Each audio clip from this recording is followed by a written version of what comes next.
everybody. Welcome back to the Love Street Podcast, episode 2. You may be wondering why there is now 2 of us instead of 5 of us. Leanna is out of the country.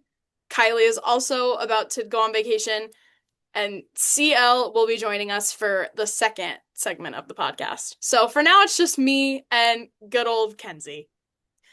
And we are going to get straight into it with the Barry Keoghan addressing the Sabrina Carpenter rumors of him cheating. Because this is not something we will usually talk about on this podcast ever.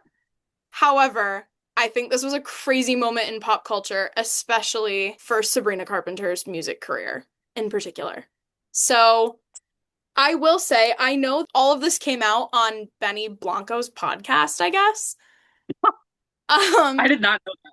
Well, it was Benny Blanco and it's their Friends Keep Secrets podcast. And it's Benny Blanco and a rapper. I think it's Lil Dicky. I'm not gonna know who that is. It today because I wanted to know what was going on. Apparently, he on this podcast said that he has been offline, off the grid, not going to events, and no longer socializing with people because he's been relentlessly bullied by Sabrina Carpenter fans, which I think is crazy. However, a representative for Sabrina told People magazine that nothing happened. They just are both young and career focused, and they're just taking a break. She didn't even say broken up. She just said taking a break. So I doubt they'll ever get back together at this point. I was gonna say it's been over a year now, hasn't it? Right, and also as her fans bullied him into the ground. Oh my goodness. She's materialized. Sorry. Hey.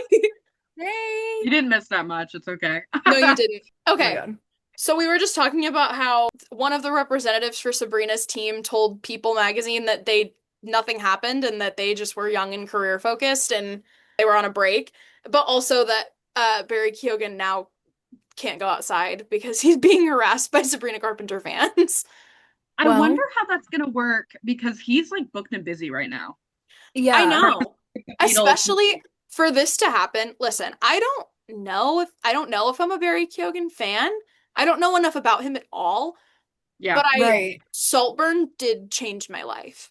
Yes. That was one of the best movies I've ever seen. And for this to all come out right after the Saltburn phenomenon is so I feel terrible for him because he said that he didn't cheat and Sabrina's team said he didn't cheat.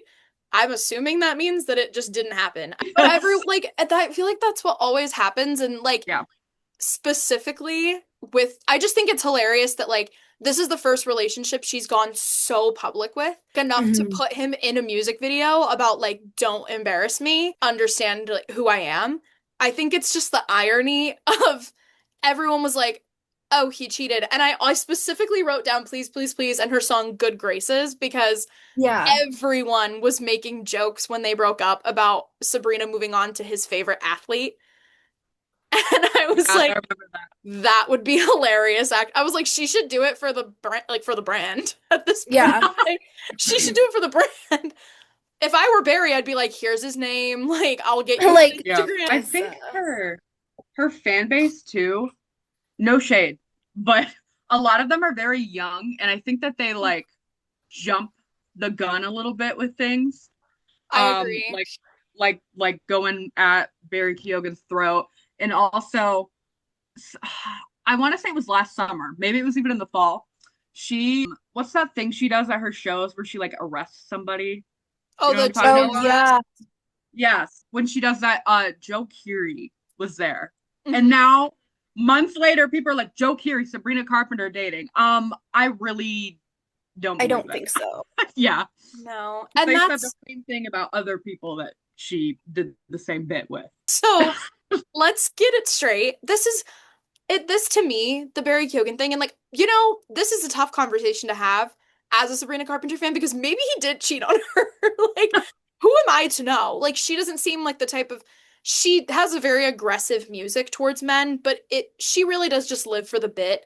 I don't think that she cares enough to put this in out publicly and be like, yeah, he did cheat on me. That just doesn't seem like her. type of thing to do. She's not even usually very public with her relationships, and she doesn't owe Yeah. anybody anything, and neither does he really. Like it's people cheat on each other all the time, and that doesn't make it right, but you don't hear not every single person has to go out and like shout it from the rooftops that they cheated on Yeah. somebody.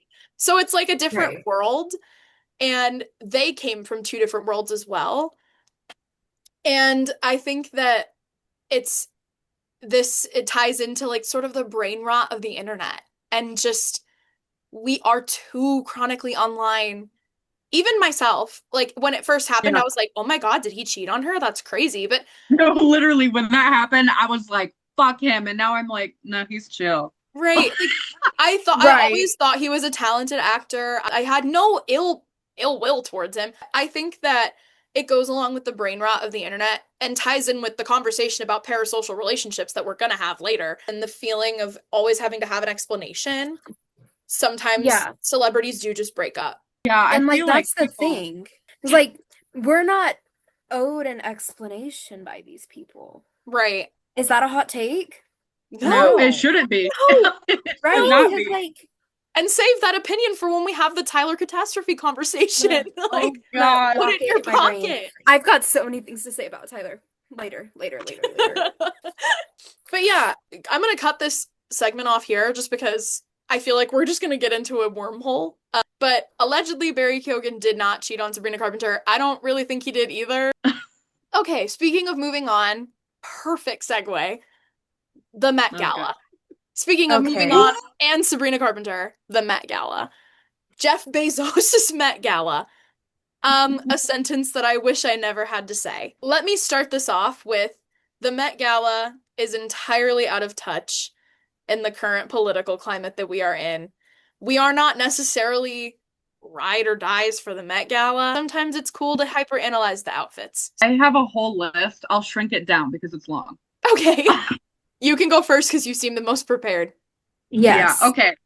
So my favorite looks, some of these people, I'm gonna be so honest with you, I don't know who they are.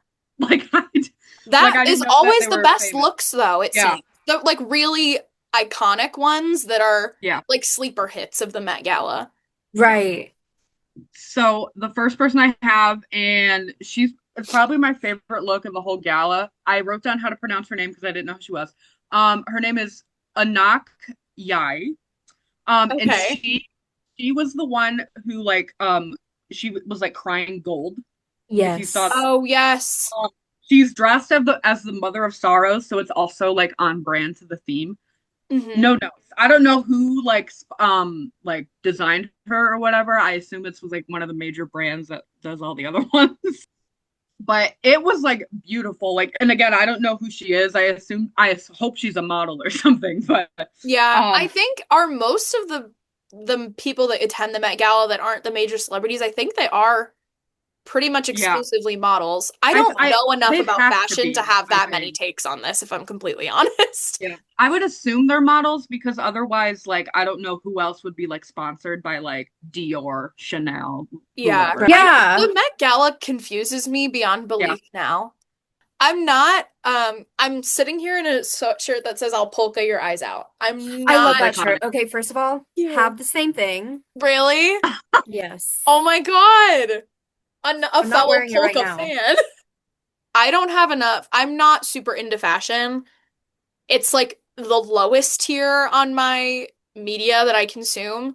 But Mhm. depending on the Met Gala theme, I will pay attention to the outfits. Because if not, I'm just Yeah. looking for Yeah. the interview moments because I think that some of the interviews Mhm. have been hilarious.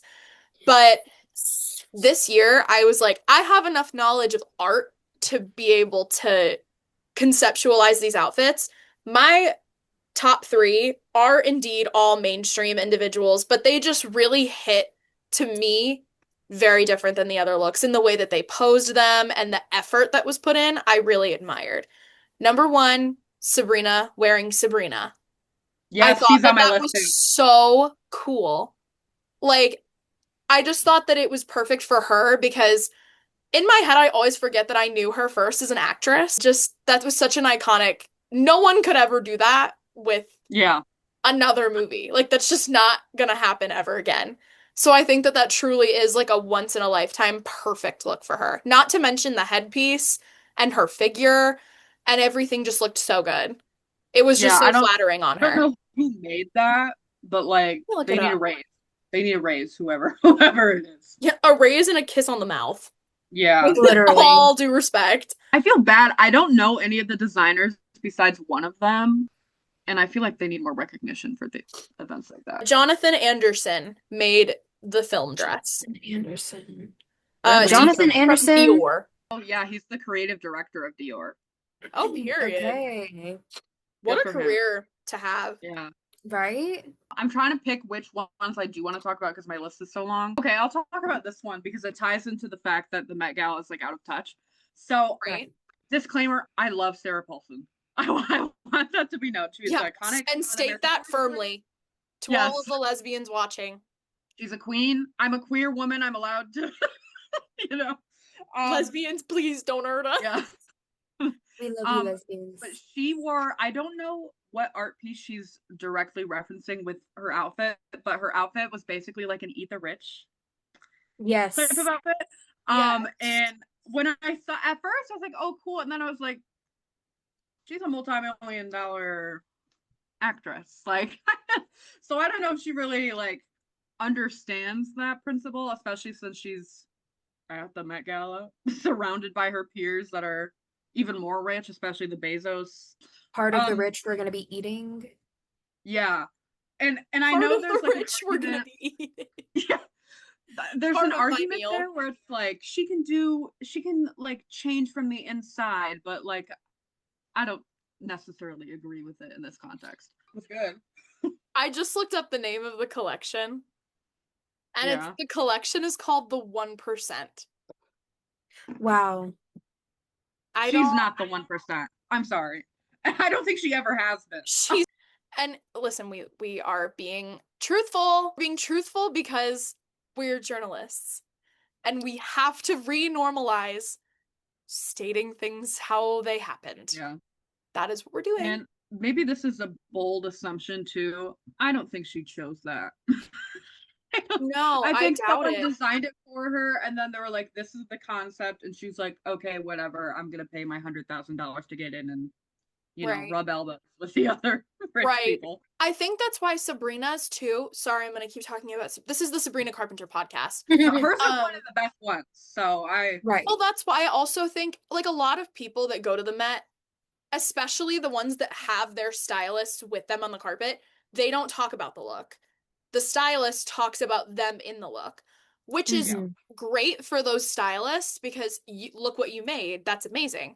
And, maybe the person that made this dress was not part of the 1%. I have no idea. But I think that a lot of them, it's very much I'm going because I'm the person that I am and I'm like have built the career that I have and I'm wearing an outfit because that's what this event is for. Sabrina just got out of her Sabrina Wood Coachella set. She's wearing one of the most famous Hollywood actresses' movies on her. Yeah. And it's called Sabrina. Like, I think that just her brand, she is so well thought out in everything that she does.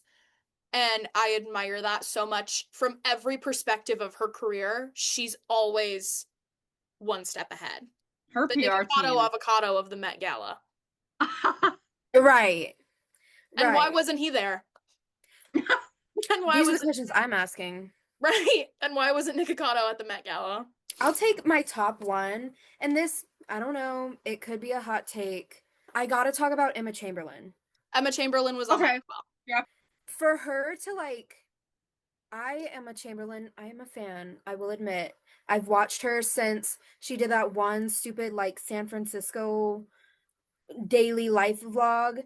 To watch her progress through the years and the stages of journalism is so cool. And her outfit, I want to say it's on theme. She wasn't referencing a direct art piece, I don't think, but the way it's fit, it really is yes, the costume is art.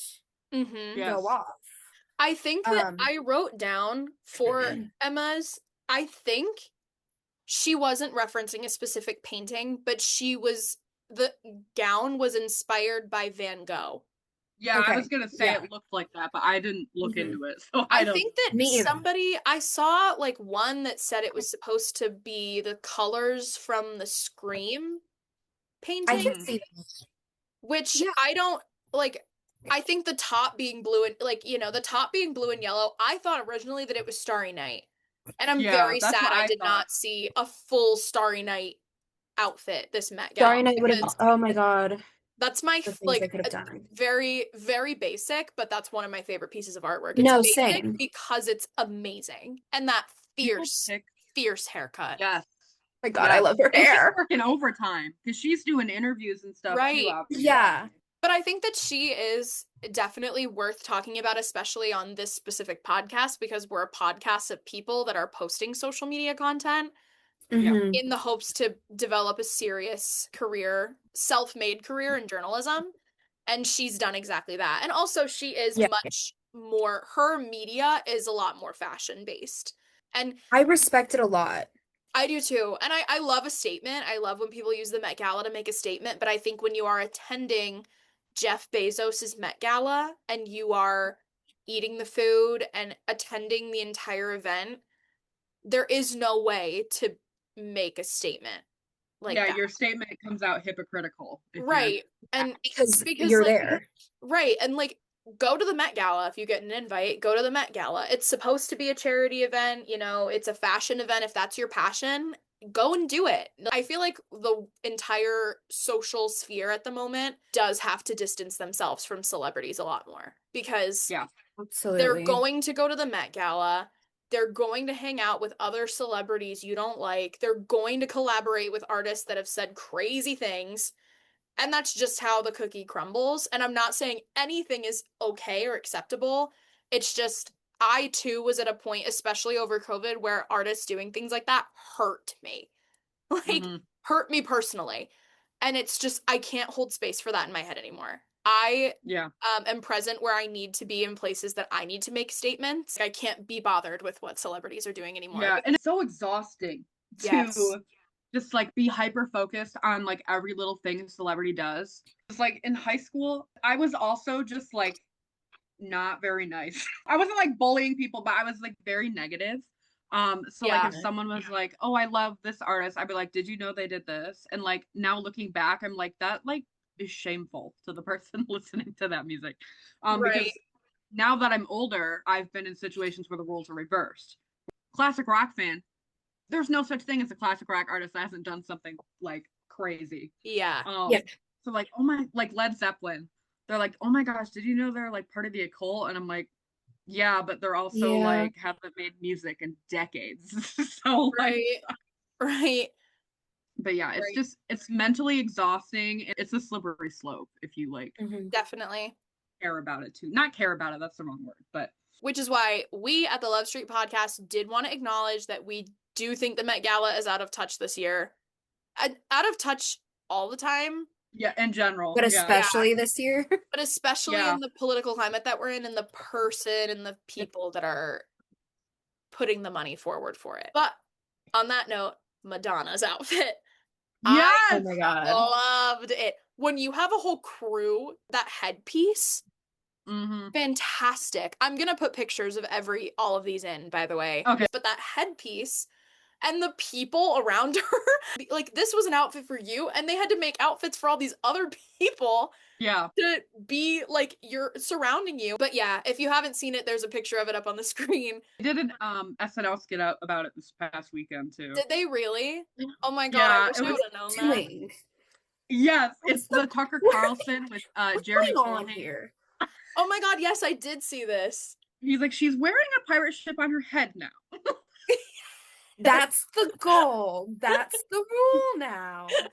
He's so good at that. I It love cracks me up. the SNL political sketches have been so well Mhm. done. I have two. They're not my favorite looks visually, but I think that they were really on theme and it was just like a unique take, I think. First is Rachel. They're both named Rachel. Okay. Rachel Zegler, Rachel Ziegler. I think Um, it's Zegler. yeah, hers is really good. It was pretty like minimalist, which is why it's not my favorite. I'm more of a maximalist person. The original artwork is really beautiful. I don't know what it's called, but she was getting hate for it because of how minimalist it was, but I just think it was like really like on the nose there. And then the other outfit was by Rachel Sennett.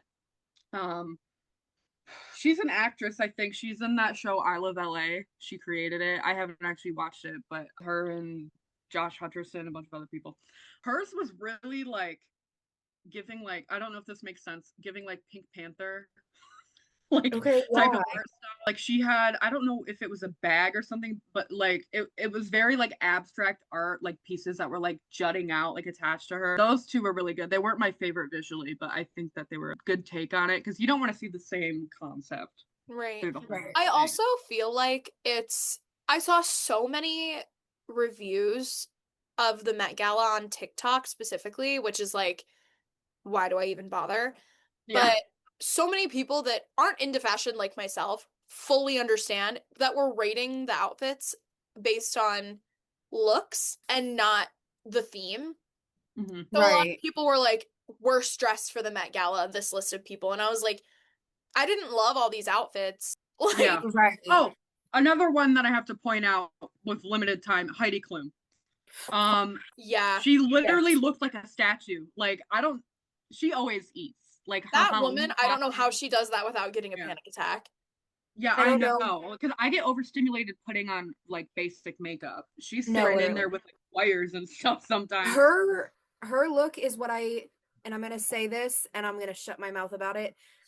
Her look is what I wanted from Connor's story, and he disappointed me badly. None of the men particularly blew me away. Besides, Yeah. who did I write? Luke Evans was okay. It was good for dudes. Finn Wolfhard's was also all right. I don't think Finn Wolfhard really wanted to be there though. No. I don't think so either. Or I think Finn Wolfhard, he was like, I'll try it out, and then he got there and immediately got anxiety, like you could see it in his face. Yeah. So I was like, oh god. Regretted it I don't immediately. even know if he knew anyone there besides Maya Hawke, obviously. My top three were Sabrina, Madonna, and Emma Chamberlain. So I'm tapped out. My top three were Emma Chamberlain, Heidi Klum, and Odessa Azion. Yeah, hers was I great. actually also agree. That's her outfit I didn't even see until post Met Gala. Like I didn't see her on the carpet or anything, but I did really like her outfit. And her face card is amazing. She's Crazy, dude. She had such a glow up in the last couple of years. Whatever it is, I need it. I had beef with her for a while because of the Until Dawn movie. Okay. Until Dawn is one of my favorite video games of all time. I have so much respect for that like franchise. Was the movie awful? It just wasn't the game. Oh yeah. She does a lot of horror movies that are just not for me. Well, the acting wasn't bad, but personally, and I don't know if this is a hot take, I don't know how many Until Dawn fans are watching. I don't know if this is like I don't think it's niche. I think a lot of people know about it. There were 3 games, I want to say, in the Until Dawn series. And the first one was supposed to be what this movie was based on. And the entire thing is the butterfly effect and how decisions that you make alter the outcome of the game. And the game had like a dozen outcomes. And it makes me mad because the entire game, every single character had an actor. Jordan Fisher was in Until Dawn. Rami Malek was in Until Dawn. And so many of the actors talked about how they would have done it.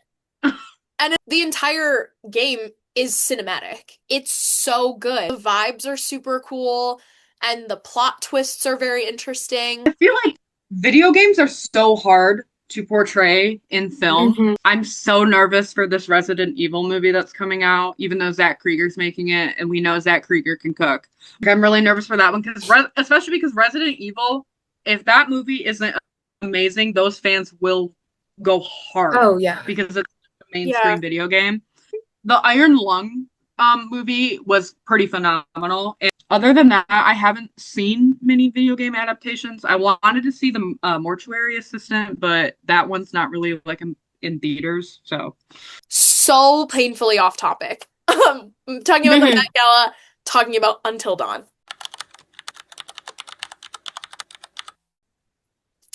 Okay. 2 words. Stevie Nicks. That's it. Yay!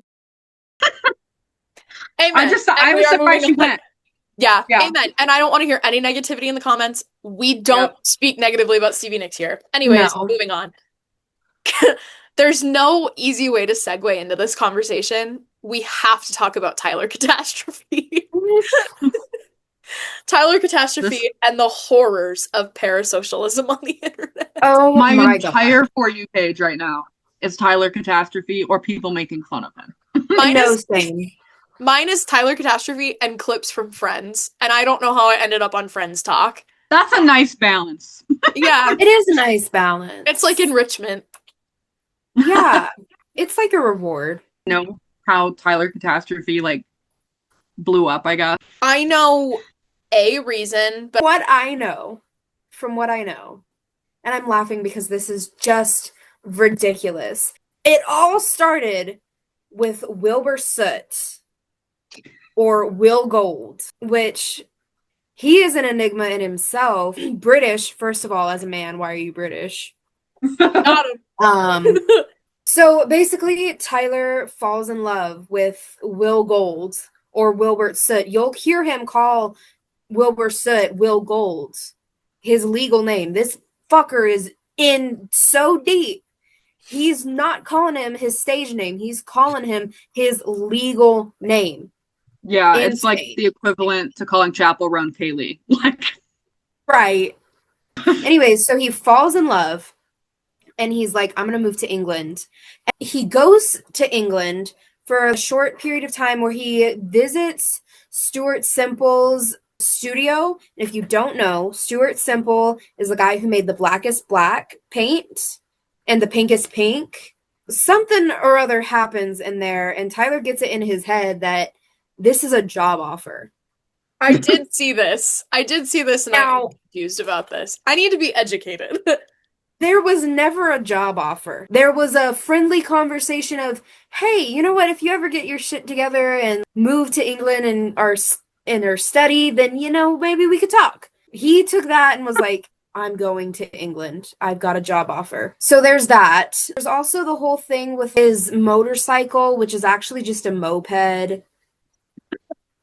And we it's need so absurd, like and it's red so string and like a pegboard to put all of these points together.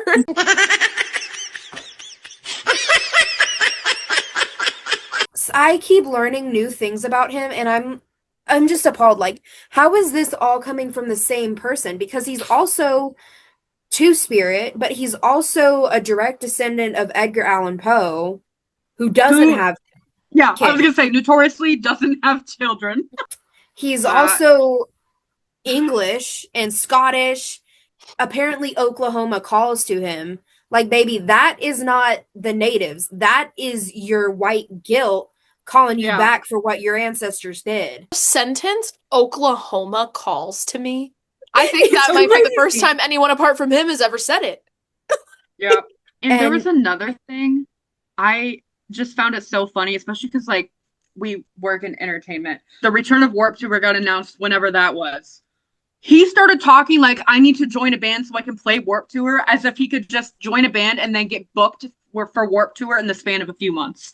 And he fully believed he could do that. Right. He saw the ad promoting Warped Tour on his Instagram feed and took it as a job application. The thing that I saw that made me respond to your putting this in the podcast note as if this was like not too niche is the video of him being like, if Lovejoy needs another singer, and then like singing with a shotgun. But I've seen so many videos.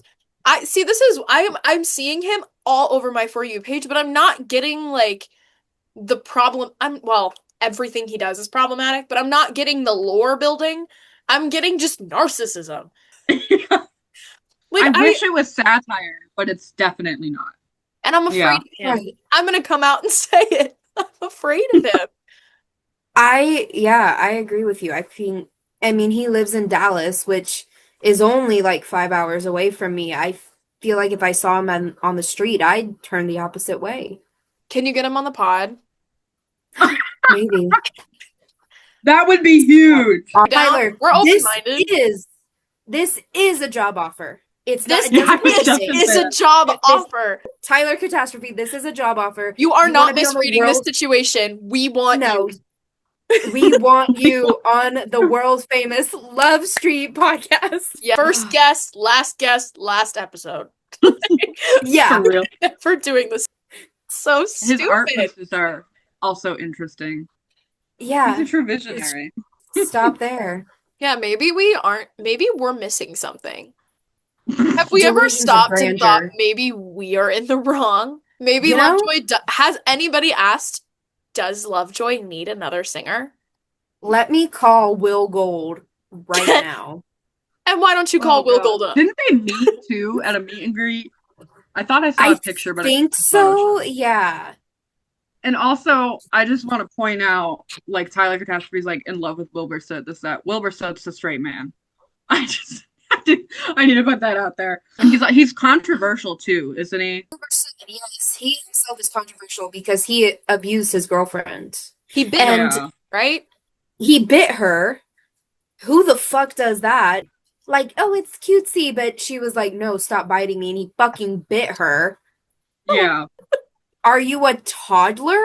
I appreciate his confidence though, no matter how blind it is. Yeah, it's refreshing to see somebody so confident. It feels No like matter how problematic it is, it's like, wow. it feels Good for like you. early 2000s cool girl confidence or like mean girl, but like the confidence of a Disney villain. What were those girls on Fairly Odd Parents that like Timmy Turner had a crush on, and there Yes, was the like, girl with the long black hair. yeah, like her. Was her name like Tracy? I thought it was Something either like Tracy that. or Stacy. I don't know. Probably Something Stacey. like that. I'll look it up. Stacey. Yeah, it's a lot. Trixie. Trixie. Trixie, Oh, okay. this diva. Well, we were close. Yeah. Yes. Trixie Icon. interjected. Yeah, I agree. I mean, this conversation is for the fun of having this conversation. Like, I don't think he's Right. ever gonna see this. Maybe he will. If you are watching, hi. We don't have any openings currently, but you keep waiting, bud. Maybe something's in your future. Being someone in the Greta Van Fleet fandom, I am no stranger to a parasocial relationship. And Right. I think that when you're like a little like I was about to say teeny bopper, when you're like a little like goofy young teenager, parasocial relationships are perfectly fine because what else are you supposed to do? Like I feel like that's almost how I discovered having a crush on someone. Like No, same here. I've never What had a a- crush on a person I actually knew. yeah, when I was like 6 years old and I saw Harry Styles on the X Factor, I was like, he's kind of cute. That's for me. What is that melody? What was your guys' first crush? Was it Harry Styles for you? No. I had a crush on a person I knew. Oh, celebrity crush. Because mine is like Celebrity crush. it's a fictional character actually. Mine was one of the brothers from the Naked Brother band. Oh, Nat or Y'all Alex? remember that shit?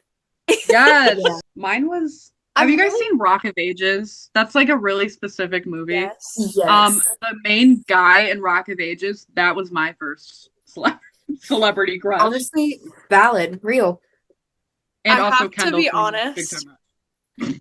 My first crush, celebrity crush, it was probably Justin Bieber. I would like to say that my mom hated Justin Bieber. She tried to hide my CDs. And so One Direction saved my mother. Because as soon as I saw Right. them, I was riding with One Direction. I was like, nope, this is my path. But like, my first crush was probably Jack Skellington. Hey, That's iconic. I just love, it's my favorite movie of all time. And I just think I that mean, they that's, do call him Bone Daddy, so. they do. They do. And we don't talk about that enough.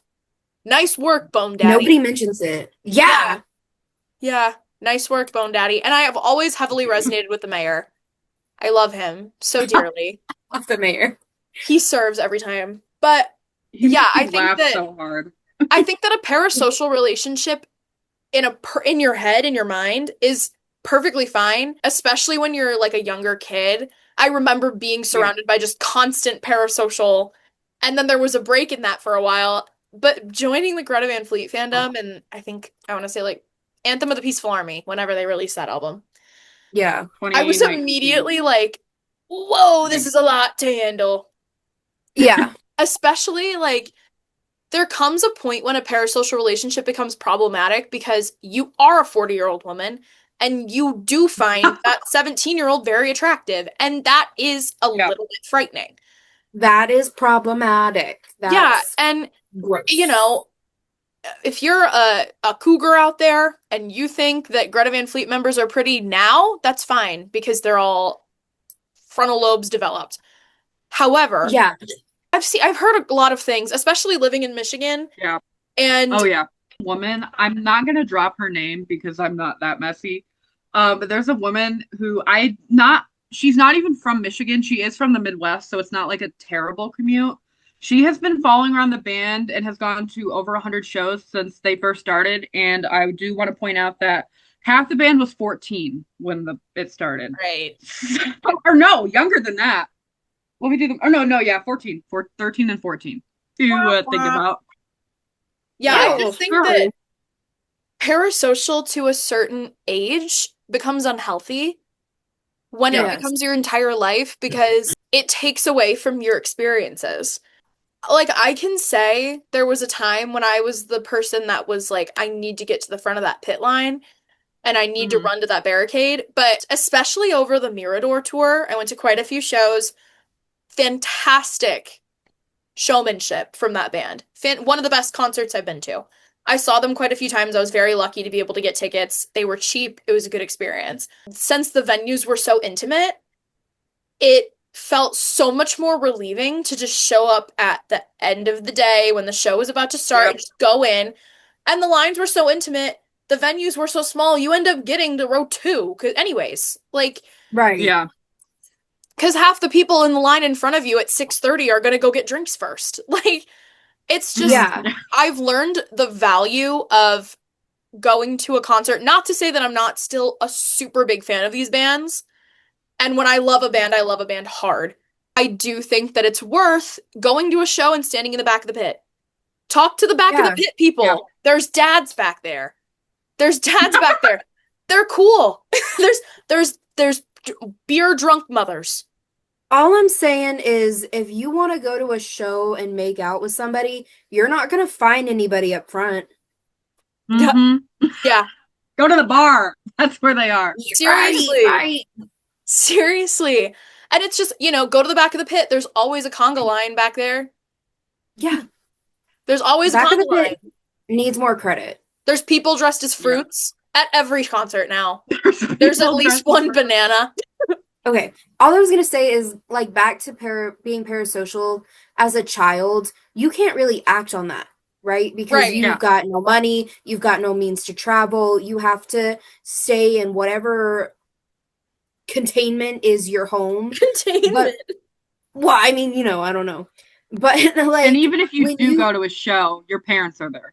your Should parents be. are there. Should be. And your parents are Should not be. at the barricade, like holding you over the Yeah. barricade. Like, No.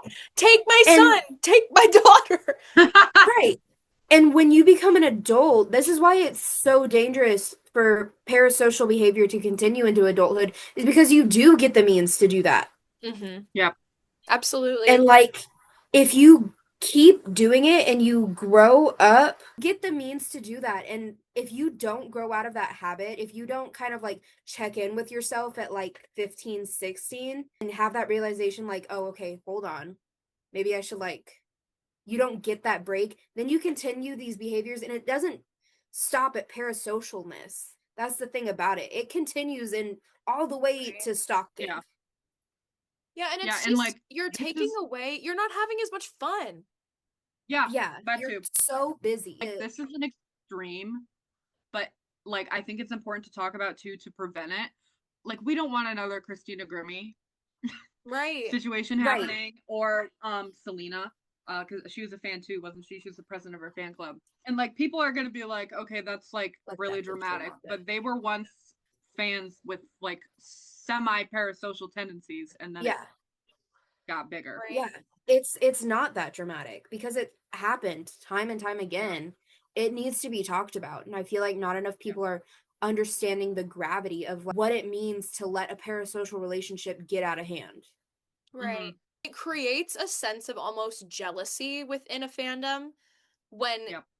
everyone is parasocial, especially with Yep. bands that are more willing to connect to their fans. And being in Yep. the rock sphere, you end up finding a lot of smaller bands. There's not like a ton of small pop artists that are performing enough to gain that kind of Yeah. traction. But there's a lot of Yeah. small rock artists that have very intimate fandoms where they know their fans' names and they see the fans that come to all their shows, and they, you know, that type of energy is super cool when everyone's like, yeah, this is like a big party, because that's what a concert should be like, especially a rock concert. But Mm-hmm. when you have so many people kind of competing for attention, someone's gonna get hurt, someone's gonna get, you know, physically or emotionally. Like, Yeah. when you're seeing your favorite band on stage, the thing that you should be excited for is the music you're gonna hear and that you're gonna see your favorite band in person. Yeah, and I think a big thing, at least for me, what helped me not only take artists off a platform and realize that they're just people, and it obviously like made me not parasocial anymore, is working in music journalism and like Absolutely. whatnot. Because Mm-hmm. like even though the artists that we work with most of the time are like small, so was every other artist ever at one point. Right. So, and like even like I've gone to press conferences for like larger artists, not necessarily like Sabrina Carpenter, but like I'd say B or C tier.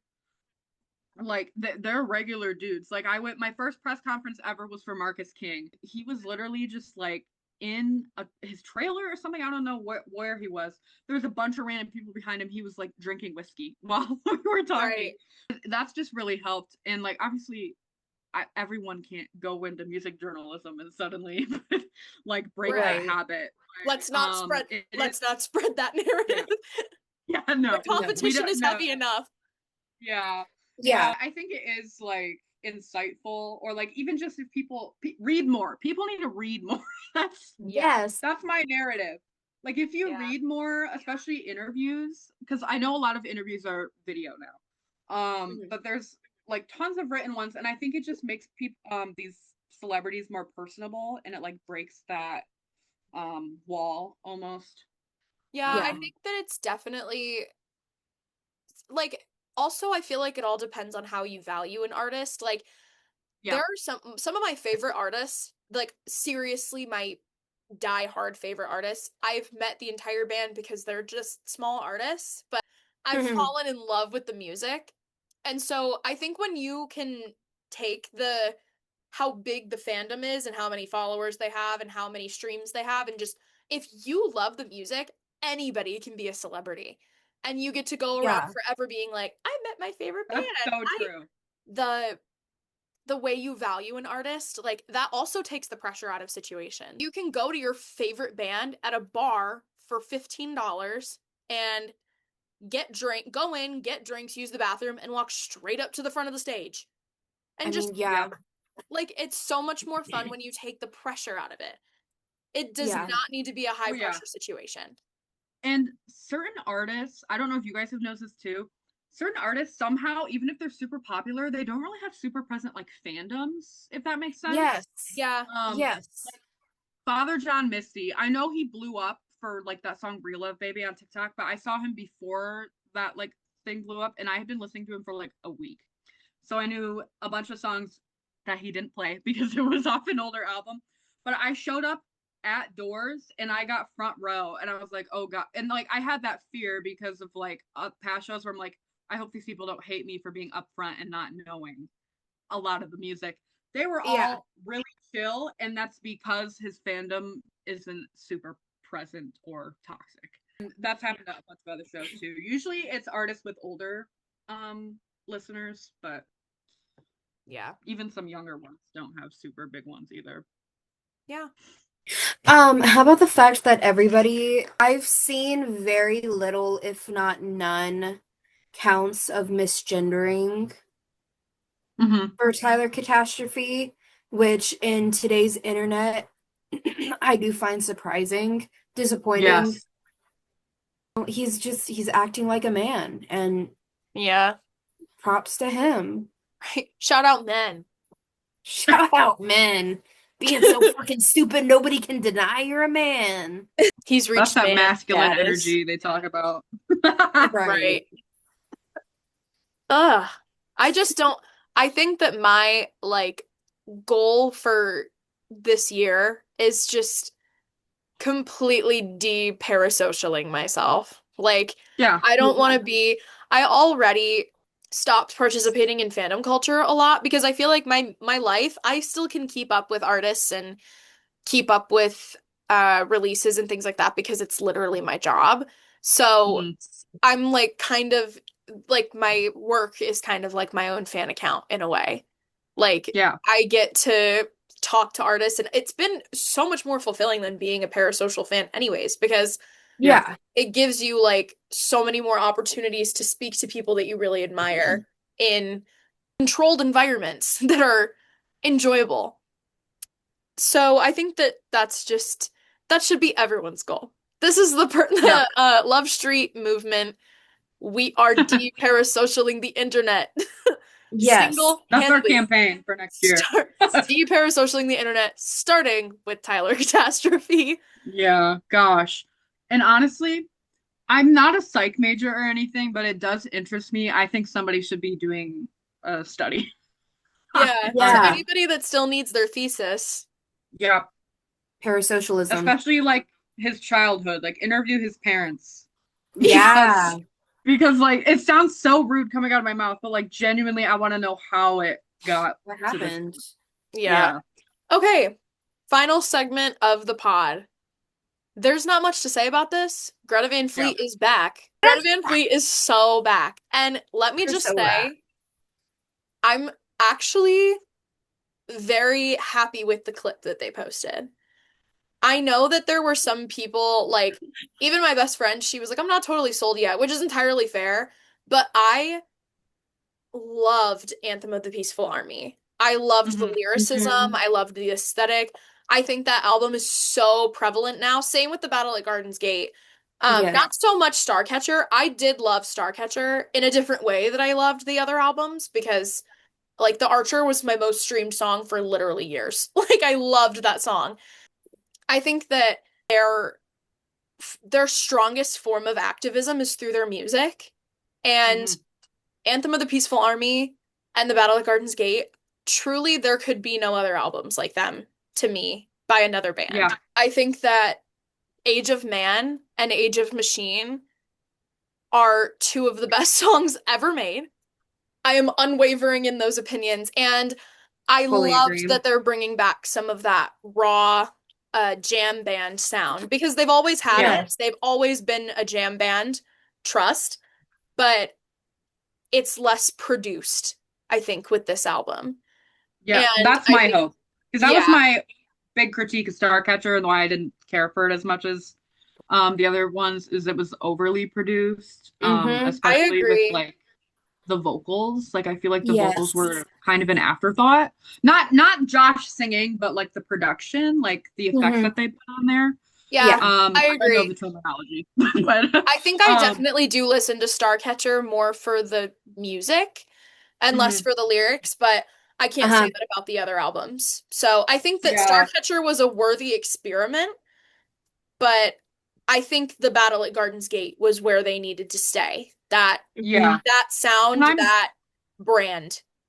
I'm a sucker for like I know it's not technically a concept album, but in a way it is because it's still Yeah. like telling a It's story. got Um, pieces of a concept album. Yeah, I'm a sucker for those, so that's a big reason why that album in particular is my favorite. Also, it's just cinematic, and I like cinematic music in general. I always am gonna gravitate towards more than like a regular rock song. Like Hmm. obviously, it's her first album, From the Fires was great. It was more like intentional and there's not another word for it. Cinematic ones like that's on the Battle at Gardens Gate and Anthem of the Peaceful Army. Right. Though Yeah. that's where their bread and butter is, and I think they need to stick Yeah. with that. I think Yes. Anthem of the Peaceful Army, they hit the ground running and they Yeah, really honed in on their their sound and their individuality as a band and what kind of message they wanted to send. I could talk about Greta Van Fleet album lore for hours, genuinely. That could be like a 10-hour podcast for us, I feel. The way that they stuck with that, because this is how I feel when my biggest hot take recently has been how there's too many Led Zeppelins. I think if Greta Van Fleet had stuck strictly to the sound from the Fires, they would be grouped into that category for me. Yeah. Mhm. But I think that the Battle at Garden's Gate and Anthem of the Peaceful Army, more so the Battle at Garden's Gate, but the Anthem of the Peaceful Army also has a lot of their own sound in it. Yes. I think they were able to stick to the nostalgia of classic rock and those classic rock elements Mhm. while also creating something new. And I always say there's certain artists, and Greta Van Fleet is one of them. COVID was probably one of the best things to ever happen to their career. Yeah. Yeah. Because it forced them to not only sit down and write and make new music, but also they had time to be extra thoughtful about it. Like, let's see, COVID shut down March of 2020, and then they basically had from that up until the following summer of free time because stuff didn't open up. And then the album came out the following April. So they had a whole year to fine tune stuff. And Right. I feel like rock artists, they get more time in general. They also are Greta Van Fleet's kind of like a standout with that because at least not with releases so much, but just work in general because yeah, they don't release an album every year, but they had up until this hiatus in COVID, obviously, they toured nonstop. Yeah. And especially from a young age, like you need that break to avoid burnout. And then it gave us arguably so far their magnum opus. Let's see if the new one will top that. Right. But as of Yeah. now, so many things that they've done and I'm realizing now a lot of the stuff they've like hinted at or even played in some live shows, it hasn't Seen been the light of like day. Yeah. like I remember one, it was during the Starcatcher tour, the like last American leg, North American Yes. leg.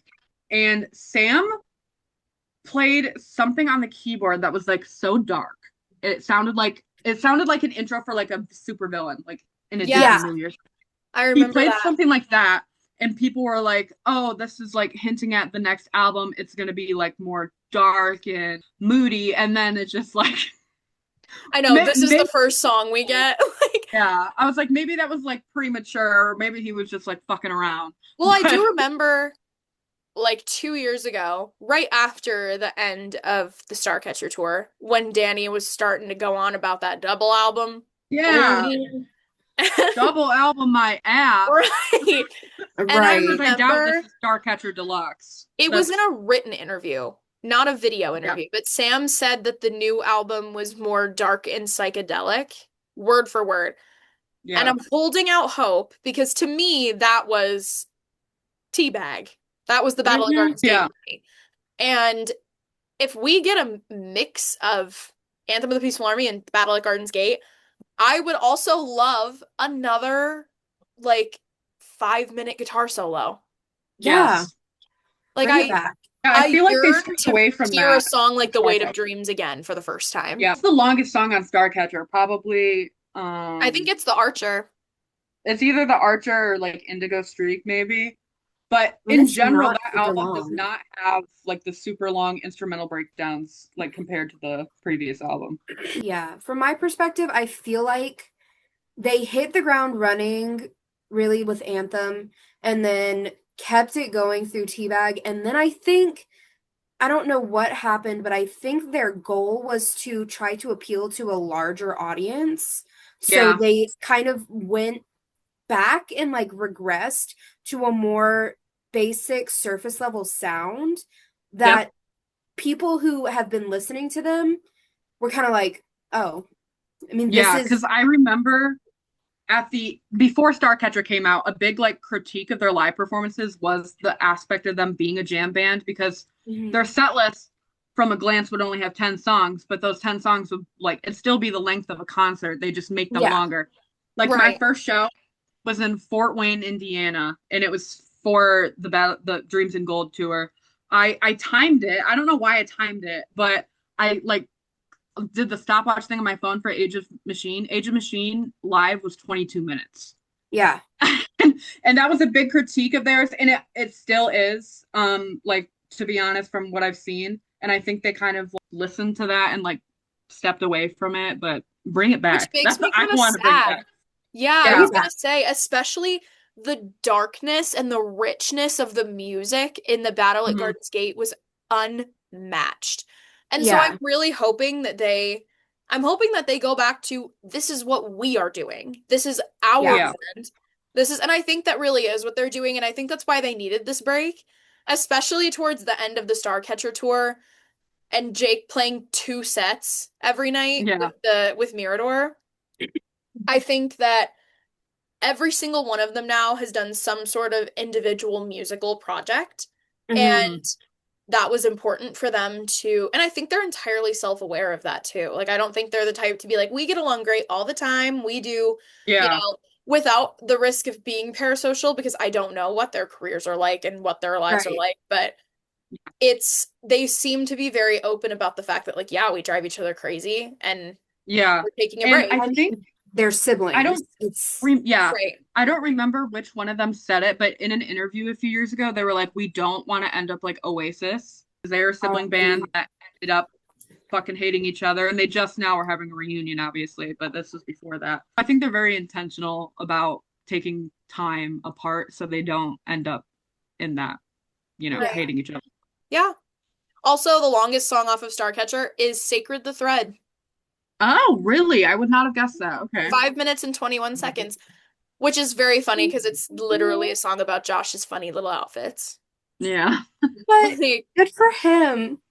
yeah, it's just go figure. Go figure. Hey, maybe Yeah, we'll of get course. an extended Runway Blues for Oh my God. Same. Don't tell me that. okay. Don't tell me things you can't make come true. That was my favorite song off of the album when it first came out, and I was like, why is it 2 minutes? Thanks everybody so much for watching. We are finishing up this episode with some plugs from Kenzie for all of us. So take it away. Okay, so first I'll do upcoming coverage at Love Street Magazine. On the 13th, which is going to be before this episode comes out, of May, we have a review and interview with Presley Smith. He labels himself as pop. I would say it's more indie pop. And on the 15th of May, we have a photo gallery of Gator by the Bay Festival, which is in San Diego. It's a jazz and blues type of festival. And that's from our freelancer, Adrian Matthew. And then outside of the magazine, Substack, today did it come out, right? As Yes. of recording. It's an article about the Golden Tempos Kentucky Derby win and its impact on society.